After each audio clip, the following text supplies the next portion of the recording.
Hola con todos, hoy voy a presentar mi proyecto de mecánica computacional de la Universidad San Francisco de Quito. El proyecto se trata de realizar un análisis de estado transitorio utilizando el método de diferencias finitas, y para eso vamos a utilizar también el programa Fusion 360 para poder hacer una comparación en un programa que tiene paquetes para hacer simulaciones de análisis térmico, y lo vamos a comparar con un programa realizado en MATLAB. Esta es la geometría que vamos a analizar. Se trata de un arreglo de dos fins que tiene 1 metro de longitud y tiene una base de 0.04 metros, 4 centímetros. Los fines tienen 1/3 de 4 centímetros, es simétrico.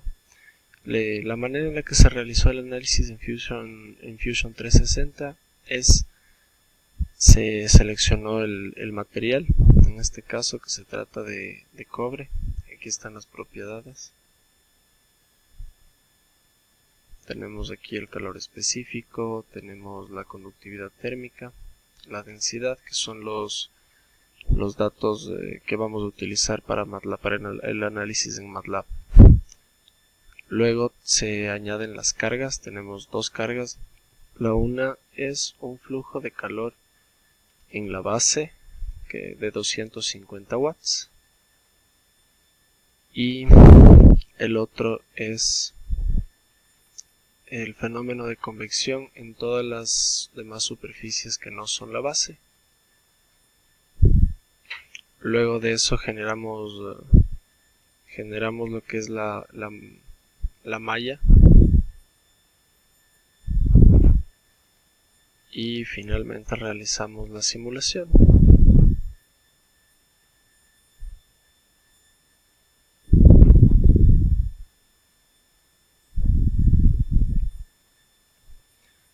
Ya, ahora tenemos los resultados. La pieza bajo estas condiciones ya está en un estado estable y se pueden observar las temperaturas máximas y mínimas de la geometría bajo el contexto que establecí hace un rato, con cobre y las cargas, el flujo de calor que tiene en la base y la convección en las demás caras. Ahora, para analizar el código de MATLAB, L corresponde a la longitud de la base de la pieza. Se discretizó con la geometría con 9 nodos. Aquí están las constantes del material, que son exactamente las mismas que se utilizó en la simulación. La difusividad térmica, la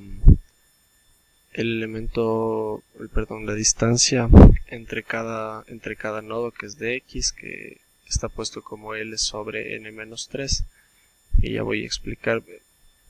O sea, como dije, es una sexta parte. Si son 9 nodos, deben haber 6 de X para que pueda tener una longitud completa. Se utilizó un paso máximo de tiempo de 16.000 después de realizar algunas pruebas y ver que converge alrededor de los 15.000 pasos. Las condiciones iniciales son en tiempo cero, y para simular el flujo de calor se puso un flujo de calor de 6.250 watts sobre metro cuadrado, que viene del siguiente cálculo. Si es que la longitud de la base es de 0.04 centímetros por 1 metro, y si es que el flujo de calor es de 50 watts, entonces tenemos de 250 watts, y le dividimos para el área de la base, que es 0.04, tenemos 6.250 watts sobre metro cuadrado. La temperatura infinito es la temperatura del aire, que es 25 grados centígrados. Tenemos los criterios de convergencia, el epsilon, que es el el error mínimo de la diferencia entre la temperatura de los nodos del paso siguiente y el paso anterior. Tenemos una variable booleana que nos va a servir para poder determinar si es que existen casos o no. O sea, si es que ya no existen casos en los que hay una diferencia mayor a 1 por 10 a la menos 6. Tenemos el número de Fourier que se calculó utilizando los criterios de convergencia que nos da Incropera. Para los diferentes tipos de nodos se utilizó para el criterio de convergencia más estricto,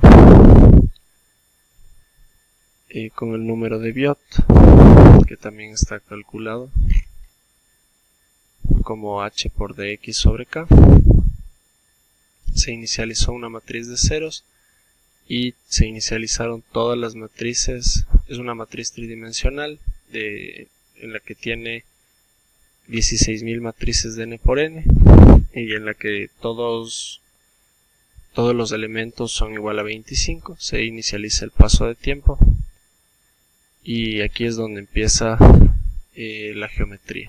Entonces, para poder definir la geometría se hizo una matriz de n por n, que es 9 por 9, y se analizaron que habían 11 tipos de nodos diferentes. Tenemos un nodo esquinero superior izquierdo que se repite 2 veces.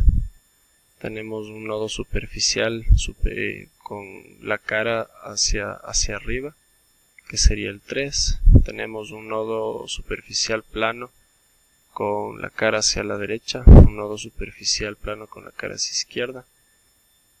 Tenemos nodos centrales.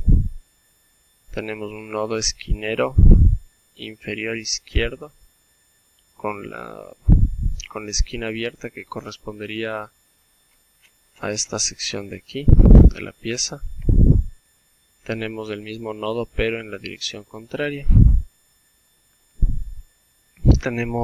En la base tenemos nodos que tienen flujo de calor por unidad de área, no tienen convección. En las esquinas de la base tenemos nodos que tienen flujo de calor por unidad de área, que tienen convección. Y así se determinaron que habían 11 tipos de nodos, lo que nos llevó a 11 tipos de ecuaciones para cada uno de los nodos, que se obtuvieron realizando balances de energías. Aquí está marcado como comentario con cada uno de los números para poder identificar a qué tipo de nodo corresponde.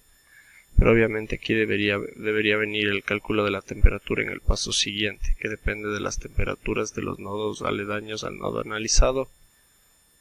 Y aquí están las ecuaciones. Entonces, entra un bucle while infinito. Aquí está la variable booleana, que es igual a falso, que voy a explicar para qué sirve más adelante.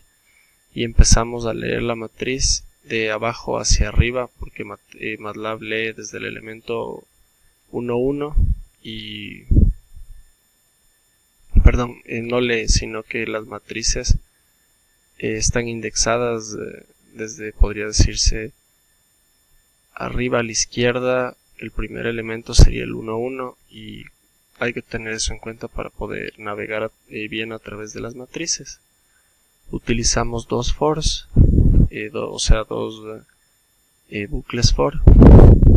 El uno tiene las filas, que es la variable i, el otro tiene las columnas, que es la variable j, e inicializarles en n-1 significa que voy a analizar solamente los nodos, los nodos que corresponden a la geometría y no los nodos que están en los bordes.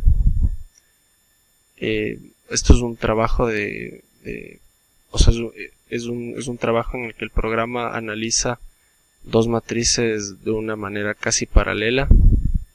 La matriz n es la matriz en la que el programa sabe qué tipo de nodo está analizando y por ende utiliza una ecuación específica, y la matriz t es la matriz de temperaturas.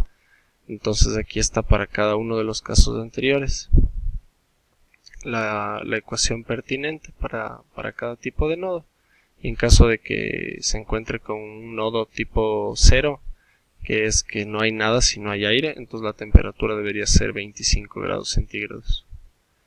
Y aquí está la condición que nos asegura que estamos llegando a un punto de convergencia, que dice si es que después de calcular la temperatura en el nodo que se está analizando en el paso siguiente, se resta la temperatura del nodo en el paso siguiente menos la temperatura del nodo en el paso anterior y se compara con el epsilon, que era 1 por 10 a la menos 6.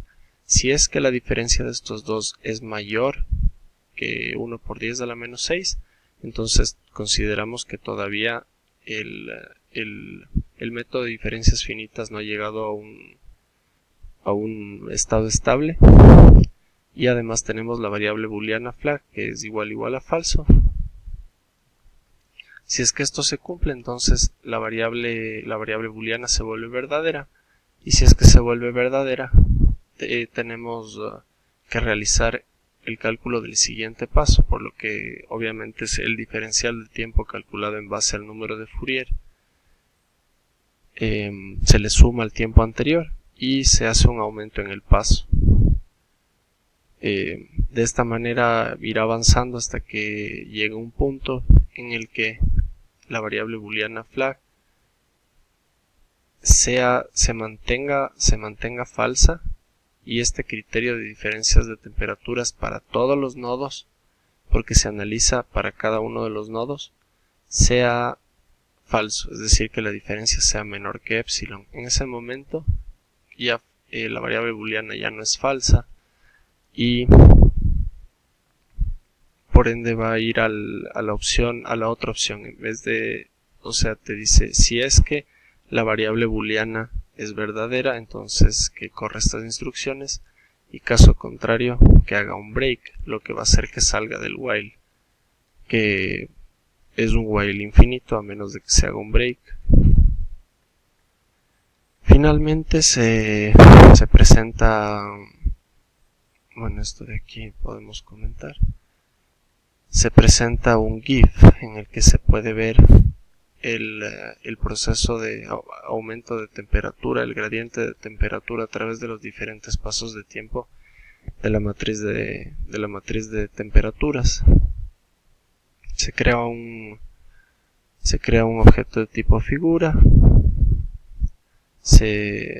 Con este comando axis y el argumento que está aquí, nos aseguramos de que el frame que se está capturando sea del mismo tamaño siempre. Se crea un string con el nombre del archivo y se crea un for que va a recorrer con la variable x desde 2 hasta el paso p. Luego utilizamos la variable a para guardar la matriz en el paso que estamos analizando. En este caso el primero sería x igual a 2, y le damos la vuelta para poder apreciar el cambio de temperatura en el mismo sentido que está en la simulación. La función contour f nos va a dar un mapa de contorno que va a estar coloreado según las temperaturas. pbaspect lo que va a hacer es que si es que nosotros estamos redimensionando, cambiando de tamaño la ventana en la que se despliegue el GIF, ni los ejes no van a variar su escala. El color bar nos da una referencia de a qué corresponde cada color, el título y los labels en cada nodo. El comando drawNow lo que hace es dibujar cada uno de los frames. Luego se crea un objeto de tipo frame, se obtiene el frame que está a ese momento en la figura. Luego se guarda en una matriz. A través del frame to image se convierte el frame a una imagen y se le pasa se pasa los parámetros de la imagen y el tipo de mapa de colores que se está utilizando, y luego se utiliza la función imWrite, ImageWrite para para escribir el GIF.